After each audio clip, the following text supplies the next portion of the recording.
Trump के एक इशारे का इंतज़ार इसराइल ईरान पर दोबारा हमला करने और सुप्रीम लीडर मुश्तबा खामनेई को निशाना बनाने की तैयारियां करने लगा।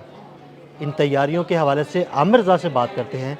आमिर भाई, बड़ा सख्त बयान आया है इसराइल की जानिब से कि हम मुश्तबा खामनेई को निशाना बनाएंगे, उनके पूरे ख़ानदान को निशाना बनाएंगे, ईरान पर दोबारा हमला करेंगे, बस हमें ट्रंप के एक इशारे का इंतज़ार है। ये क्या कहानी है? देखिए, पहली बात तो ये है कि इस वक्त नेतन्याहू जो हैं वो बहुत ज़्यादा डिप्रेशन में हैं। डिप्रेशन में इसलिए हैं कि जो लेबनान में उन्हें कामयाबियाँ मिलनी थी वो नहीं मिल सकी हैं, और उस पे नतीजे में हिजबुल्लाह ने जो कामयाबियाँ हासिल की हैं इसराइल के अंदर, वो बहुत ही इनके लिए एक इस तरह से समझे सदमा है। अब इसका जवाब ये देना चाहते हैं कि ये ईरान पर हमला करें, और ट्रंप से इजाज़त इसलिए मांग रहे हैं कि ट्रंप ने एक मौके पर यह कहा था कि मैंने इसराइल के कहने पर हमला किया। बाद में जब नेतन्याहू की जानिब से प्रेशर आया दोबारा से, तो ट्रंप अपनी बात से मुकर गए, यानी यू टर्न ले लिया कि नहीं, मुझे इसराइल ने नहीं कहा था। हालांकि अगर हक़ाइक़ को देखा जाए तो सबसे पहले जो हमला किया था वो किया नेतन्याहू ने था, यानी इसराइल ने यहूदियों सुन्नियों ने ईरान पर हमला किया। अमेरिका इसमें बाद में एंटर हुआ, और मैंने बारहा ये आपको बता चुका हूँ कि इसी वजह से यूरोपियन यूनियन और नेटो जो है इस जंग से अलग हो गए थे कि इसमें नॉन नेटो मुल्क ने जो है एक मुल्क के ऊपर हमला किया है, इसमें हम शामिल नहीं हो सकते हैं। ये वो सूरत हाल थी जिसको लेकर अब वो चाह ये रहा है कि मुझे डोनाल्ड ट्रंप कहे तो मैं हमला करूं। तो डोनाल्ड ट्रंप आपसे क्यों कहेगा? आपसे बड़ी ताकत डोनाल्ड ट्रंप खुद है। लेकिन जो नुकसान उसको इसराइल की एक हरकत से हुआ, उसका नुकसान का अजाला शायद वो आने वाले कई सालों तक जो है वो पूरा नहीं हो सकेगा, क्योंकि वो चीन से कुछ 25 साल पीछे चला गया है। असले में, टेक्नोलॉजी में, चीन की दौलत में, तमाम चीज़ों में अगर देखा जाए तो अमेरिका अपनी नंबर 1 की पोजीशन जो है उसको लूज़ कर बैठा है। इस वक्त अमेरिका दुनिया में सबसे बड़ा मकरूज़ मुल्क है जिन्हें कर्जा देना है। अमेरिका इस वक्त दुनिया की वो नंबर 1 फोर्स नहीं रही है जो किसी मुल्क पर कब्ज़ा कर सके। उसके अपने पेट्रियाट, उसके अखबारात, उसकी चीज़ें जो हैं वो इस बात को खोल कर बयान कर रही हैं कि अमेरिका अब एक बड़ी सुपर पावर, यानी सुपर पावर तो रहेगी, बड़ी सुपर पावर नहीं रहेगी। पहले जो एक ढका छुपा सुपर पावर का मुलम्मा था कि भाई बहुत बड़ी सुपर पावर है, वो सारा मुलम्मा उतर गया। मैं आपको भेजता हूँ जिसमें बताया गया है कि इनके कितने यानी 12,000 जो है 1200 जो हैं पेट्रियाट इन्होंने इस्तेमाल किए, कुछ थॉड इस्तेमाल किए, हज़ारों में तादाद बन रही है उन मिज़ाइल की जो इंटरसेप्टर्स हैं, और 850 इनके जो टोमाहॉक मिज़ाइल्स हैं उनको इस्तेमाल कर चुके हैं। यानी 50% से ज़्यादा ज़हीरा मिज़ाइलों का ये इस्तेमाल करके 40 दिन की जंग में। तो अगर जंग मज़ीद प्रोलॉन्ग करती है तो क्या होगा? नेतन्याहू क्योंकि असल में मुश्तबा खामनेई को भी निशाना बनाना चाहते हैं। इस वक्त अगर कोई राह में रुकावट है तो मुश्तबा खामनेई है। कल उस खबर को जो 11 मार्च को नशर की गई थी, 11 मार्च को आप ये समझे 1 माह और तकरीबन 23 दिनों पर की खबर जो थी, उसको कल दोबारा से जानकर न्यूयॉर्क टाइम्स की खबर को बाहर निकाला गया कि मुश्तबा खामनेई ज़ख्मी हैं। 2 ईरानी अहम ओहदेदारों ने जिनके नाम नहीं बताए जा सकते, और वो एक हॉस्पिटल में दाखिल हैं, लेकिन वो होश में हैं और कमांड कर रहे हैं। 11 मार्च वाली खबर को कल जानबूझकर दोबारा से री इन करवाया गया, और यूँ लगा कि जैसे मुश्तबा खामनेई पर दोबारा हमला हुआ है। ये सारा मामला इसलिए है ताकि ईरान को मुज़ाकरात की टेबल पर लाया जाए और मुश्तबा खामनेई को मंजर आम पर लाया जाए। लेकिन ना मुश्तबा खामनेई मंजर आम पर आएंगे और ना ईरान किसी दबाव के अंदर आकर टेबल पर आएगा। नेतन्याहू जो हैं उनके अज़ाइम ग्रेटर इसराइल के हैं, वो चाहते ये हैं कि ये जंग मज़ीद आगे बढ़े, अमेरिका हमला करे। अमेरिका अब इससे पीछे हट रहा है, इसलिए उसने सीज़ फायर क्ली को वक्त नहीं दिया है। डोनाल्ड ट्रंप ने साफ कहा है कि लेबनान के साथ भी जंग बंद करो, 3 हफ्तों की जंग बंदी का उन्होंने कल ऐलान भी कर दिया है। ये सारा वो मामला है जिसको जो इसराइल के लिए थोड़ा सा मैं ये समझता हूँ पैनिक का बायस बन रहा है। उसका जो नुकसान हुआ है, जो मॉरली नुकसान हुआ, जो फिज़िकल नुकसान हुआ, और जो उसका मुआशी नुकसान हुआ, वो बिल्कुल अब लोगों के सामने आना शुरू हुआ है। आपने और मैंने मेरा ख्याल है एक व्लॉग भी इस पर किया था कि इसराइल के अंदर जो बिल्डिंग्स हैं वो किस बड़ी तादाद में गिरी हैं। 23,000 क्लेम्स हैं इंश्योरेंस के, गाड़ियाँ तबाह हुई हैं, लोगों के जगह तबाह हुई, और सबसे बड़ी बात कि उनके दमूना न्यूक्लियर पावर साइट पर हमला हुआ है। अब वो चाहता है कि ईरान पर दोबारा से एक हमला किया जाए। अमेरिका इससे बचना चाहता है। अमेरिका पहले ही अपने 2 बहरी बेड़े गवा चुका।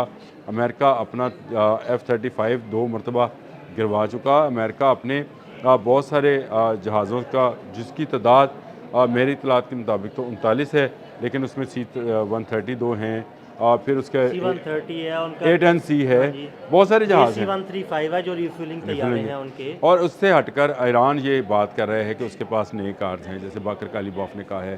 तो अमेरिका शायद ये हरकत या हमाकत दोबारा करने की ज़रूरत नहीं कर रहे हैं, लेकिन नेतन्याहू मुसलसल प्रॉम्प्ट कर रहे हैं कि अगर हमें कहा जाए, इसराइल की तरफ से ये बयान है कि हम मुश्तबा खामनई को पूरे ख़ानदान समेत निशाना हाँ बनाएंगे। निशाने बनाएंगे। कैसे बनाएंगे? देखें कल की बड़ी खबर ये थी कि 2 इजरायली एयरफोर्स के लोग जो हाँ हैं जी बिल्कुल, जासूस, उन्होंने इसराइल इसका मतलब इसका की इन्फॉर्मेशन जो है ना वो लीक की है, वो ईरान तक पहुंचाई इसका गई है। ये सिर्फ F-15 तक नहीं है। देखें और लंबे अरसे से 25-27 साल से ईरान इस बात की तैयारी कर रहा है। उसे पता है कि उसका इजराइल के साथ मुकाबला होना है और उसने वहाँ पर एक जासूसी का नेटवर्क, ये तो 2 बंदे पकड़े गए हैं।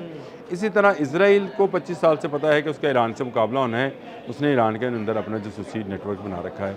इस 40 रोज़ा जंग में बहुत कम लोगों को पता है 300 जासूसों को पकड़कर ईरान फांसी दे जी चुका है, बिल्कुल ऐसे ही है। जिनमें ख़वातीन भी शामिल हैं।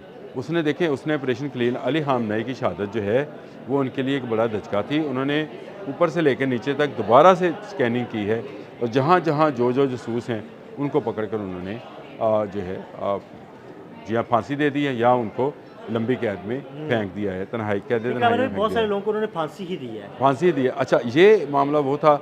इसके बाद इसी तरह से ईरान के जो जासूस इसराइल के अंदर हैं, आपको याद है हमने कभी लॉक किया था कि ईरानी दमूना के जो साइंटिस्ट हैं उनके एड्रेसेस, उनके स्कूल के बच्चों के, उनकी बेगमात, टेलीफोन नंबर, ईमेल्स, ये सारे के सारे फाइल्स की सूरत में ईरानी वजारत जो इतलात थी उसने जारी किए थे। तो ये इसका मतलब ये है कि जासूसी का नेटवर्क दोनों तरफ जो है वो बड़ा कामयाब और ऑपरेटिव है। अब अगर ये कोई हरकत करेगा जिसका नाम नेतन्याहू है, तो मैं आपको एक बात बड़ी वसूख से कह सकता हूँ कि ये पहले से ज़्यादा तबाही का शिकार होगा। इसराइल के आयरन डूम को ब्रेक कर चुका है जिसका नाम ईरान है। ईरान को इनकी कमज़ोरियों और ख़ामियों का पता चल चुका है। ईरान मुसलसल अपने मज़ाइल, चाहे वो खैबर शिकन था, चाहे वो किसी भी नाम से थे, वो चाहे क्लस्टर बॉम्बिंग के नाम पर थे, ये तमाम अपने इस्तेमाल कर चुका हुआ है। उसे पता है कि इनका आयरन डूम जो है वो दोबारा नहीं बना है। अभी तक उनका वो जो थाड और पेट्रियाट और वो जो उनके एरो है इंटरसेप्टर्स हैं वो उनके क्या कहते हैं उसकी कमी को जो है पूरा नहीं किया जा सकता है। अगर अमेरिका का कमी को पूरा नहीं किया जा सकता, इसराइल का कैसे होगा? अगर साउथ कोरिया और जापान ने इनकार कर दिया है इनको मज़ीद मिसाइल्स देने से, तो ये ईरान के आने वाले मिसाइल्स का कैसे? और दूसरी तरफ तैयारी का चेक करें कि ईरान अपने बैलिस्टिक मिसाइल्स के साथ अवामी इज्तिमाअत में ट्रक लेके जा, आपने फ़ोटो में तस्वीरें देखी हैं। तो मुझे ये बताएं कि जब ये एक कौम का मुराल हो, उसको आप कैसे शिकस्त दे सकते हैं? ये बिल्कुल ठीक है कि अली खामनई लाइल्मी में या अपनी बहादुरी में शहीद हुए, क्योंकि वो चाहते ये थे कि वो किसी खंदक में या किसी ऐसी जगह पर ना जाएं जहाँ पर उनको जो बाकी लोग ईरान के नहीं हैं, इसीलिए वो अपने घर के कंपाउंड में जो है शहीद हो गए। उन पर जो हमला हुआ था उसमें मनाफ स्कूल की बच्चियाँ भी जो थी वो शहीद हुई थी। लेकिन इसराइल अब अगर हमाकत करेगा तो बहुत सारी कमज़ोरियाँ पूरे मिडल ईस्ट की बशमूल इसराइल की ईरान के हाथ में हैं। ईरान को पता है कि किस बहरी बेरे को स्वाम अटैक के ज़रिए जो है वो निशाना बनाना है, और ये स्वाम अटैक क्या है, फिर उसके अंदर उसके जो नए ड्रोन्स हैं, ये शाहिद ड्रोन है, शाहिद 136, उसको इस्तेमाल कैसे करना है। हैफा की बंदरगाह तक और जलालडार फोर्ट तक रसाई जो है, और दूसरी तरफ से हिजबुल्लाह और हौसियों का जो हमला है, इसको इसराइल कैसे बचा पाएगा, ये बड़ा मुश्किल होता चला जाएगा। मैं आपको बताऊं, ये बात कहने में बड़ी आसान लग रही है कि नेतन्याहू जो है वो चाहते हैं कि जी हमला कर दिया जाएगा, अरे मुझे डोनाल्ड ट्रंप इजाज़त दे। डोनाल्ड ट्रंप अब शायद पेड हैक्सत को भी, पेड ही हैक्सत कहूँगा मैंने, उसको नहीं कहना पेड हैक्सत, पेड हैक्सत को भी ये इजाज़त नहीं देंगे, क्योंकि इसका खमियाजा अगर अब 36 पर उसकी मकबूलियत आई है तो मेरा ख्याल है ये 16 पे आ जाएगी, और ये डोनाल्ड ट्रंप को शायद इसको मुआवजे का भी सामना करना पड़े, ऐसी मौक़िफ़ मेरा ख्याल है। बहुत शुक्रिया आमिर भाई। आमिर भाई ने बड़ी तफसील के साथ इस सारे मामले पर रोशनी डाली। मज़ीद अपडेट्स के लिए हमें फॉलो करते रहें। अदील अहमद और आमिर रज़ा को इजाज़त दीजिएगा। अल्लाह हाफ़िज़।